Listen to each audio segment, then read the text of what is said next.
Assalamualaikum warahmatullahi wabarakatuh. Kami dari kelompok 1, pada mata kuliah Akuntansi Manajemen ini, kami akan menjelaskan tentang BEP dan BPL.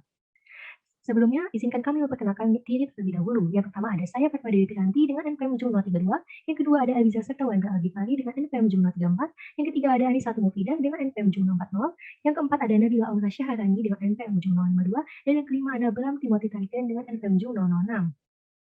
Langsung saja masuk ke dalam materinya. Apa itu BEP? Break Even Point atau BEP biasa juga disebut titik impas. Adalah titik di mana total pendapatan sama dengan total biaya, atau titik di mana saat laba sama dengan nol.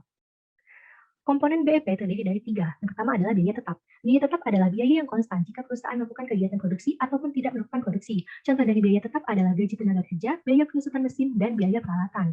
Yang kedua adalah biaya variabel. Biaya variabel adalah biaya per unit di mana sifatnya dinamis tergantung pada tindakan volume produksinya. Jika produksi yang direncanakan meningkat, maka biaya variabelnya akan meningkat, dan sebaliknya. Contoh dari biaya variabel adalah biaya bahan baku, biaya listrik, dan biaya kantong plastik. Yang ketiga adalah harga penjualan. Harga penjualan adalah harga yang ditetapkan per unit barang atau jasa yang telah diproduksi oleh perusahaan.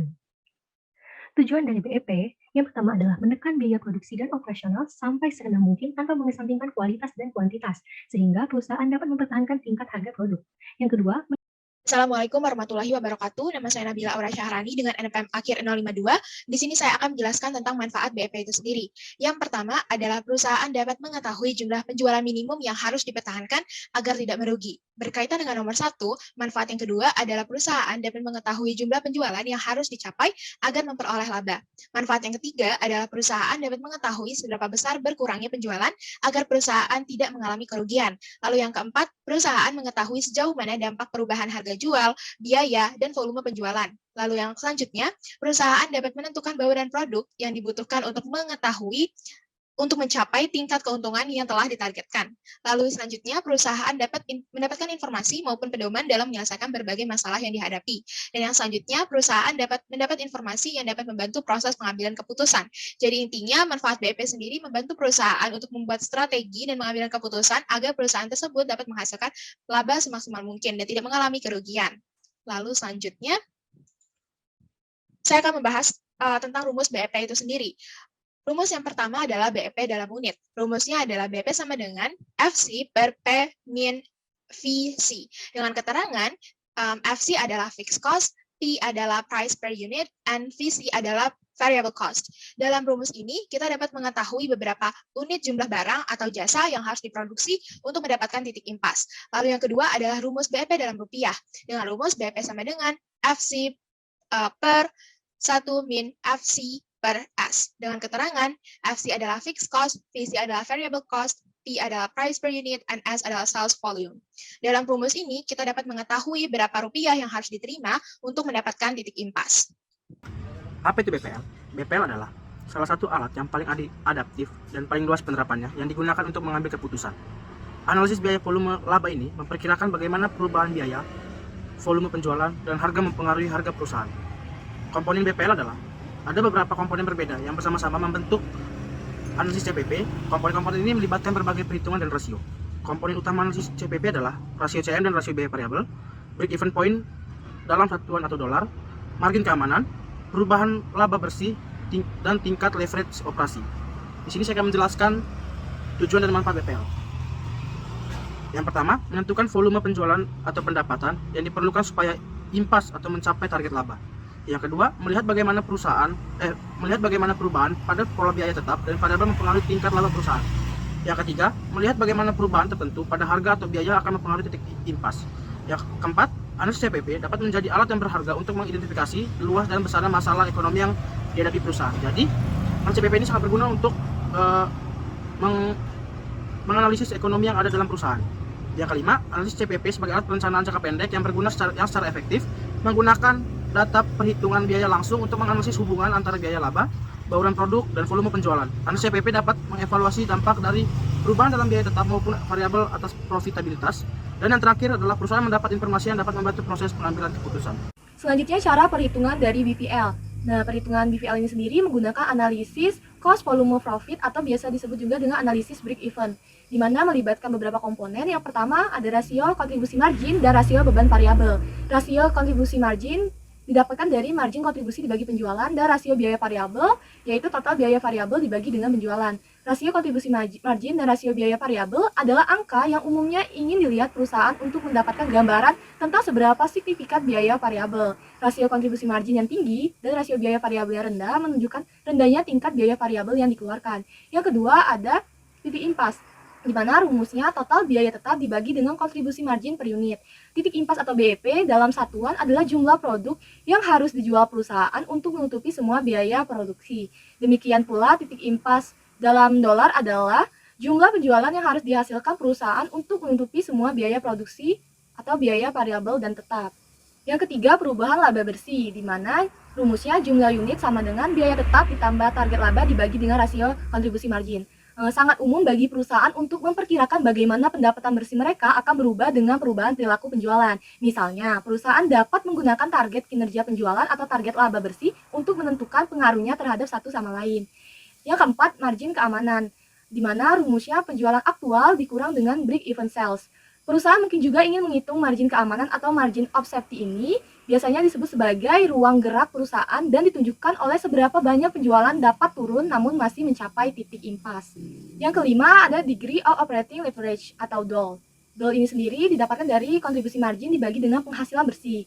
Angka DOL adalah angka penting karena memberi tahu perusahaan bagaimana laba bersih berubah sehubungan dengan perubahan angka penjualan.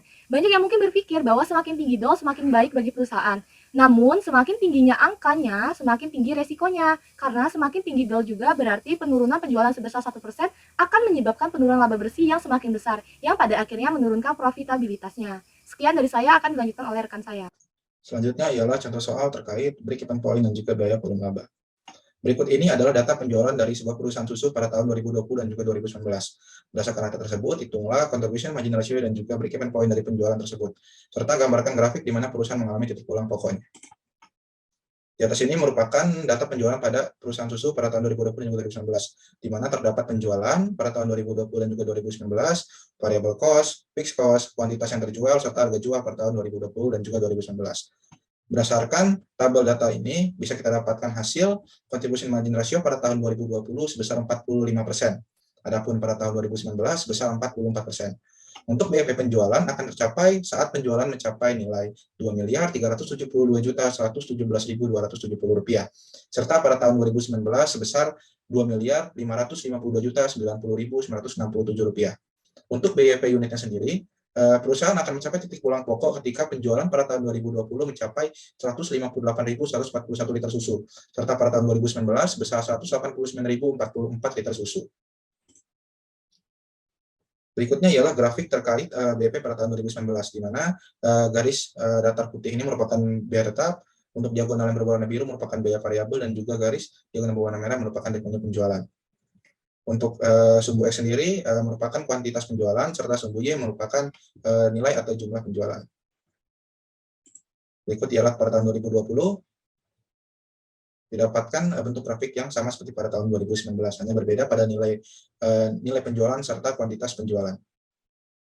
Selanjutnya, jika diketahui dalam rapat kinerja, pimpinan perusahaan mengharapkan tingkat pertumbuhan penjualan sebesar 5% di tahun 2021, dan juga menaikkan anggaran iklan sebesar 115 juta, tetapi di satu sisi ada permintaan penurunan harga jual menjadi 14.500. Mungkinkah permintaan ini terrealisasi jika target perusahaan adalah mengalami peningkatan laba tidaknya sebesar 10% dari laba di tahun sebelumnya?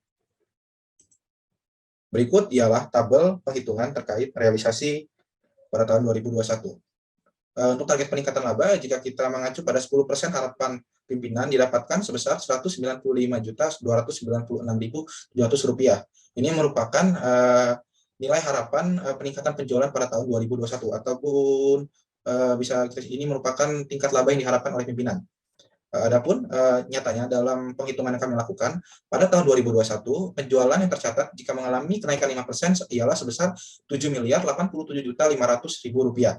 Adapun variabel cost-nya pada tahun 2021 tercatat sebesar Rp4.061.148.362.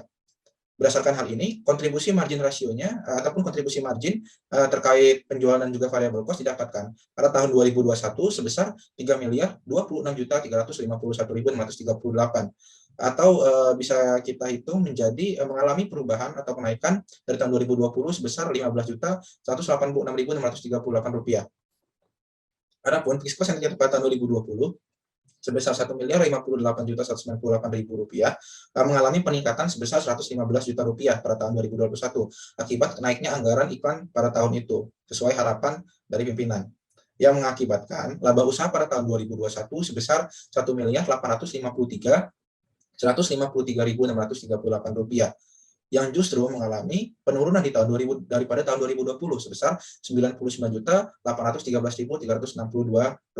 Hal ini menunjukkan berdasarkan harapan pimpinan dan juga realisasinya nyatanya belum bisa diwujudkan pada tahun 2021, di mana jika kita mengikuti asumsi-asumsi yang dinyatakan oleh pimpinan perusahaan, nyatanya perusahaan justru mengalami penurunan laba pada tahun 2021, yang artinya target peningkatan laba pada tahun 2021 belum bisa direalisasikan. Kesimpulannya, berdasarkan perhitungan yang dilakukan, ternyata perusahaan telah berhasil mencatatkan keuntungan pada tahun 2019 dan juga 2020. Adapun di tahun 2021, berdasarkan asumsi harapan pimpinan, hal itu dirasa belum bisa menunjang pertumbuhan laba, malah justru menunjukkan kemungkinan penurunan laba yang didapatkan perusahaan.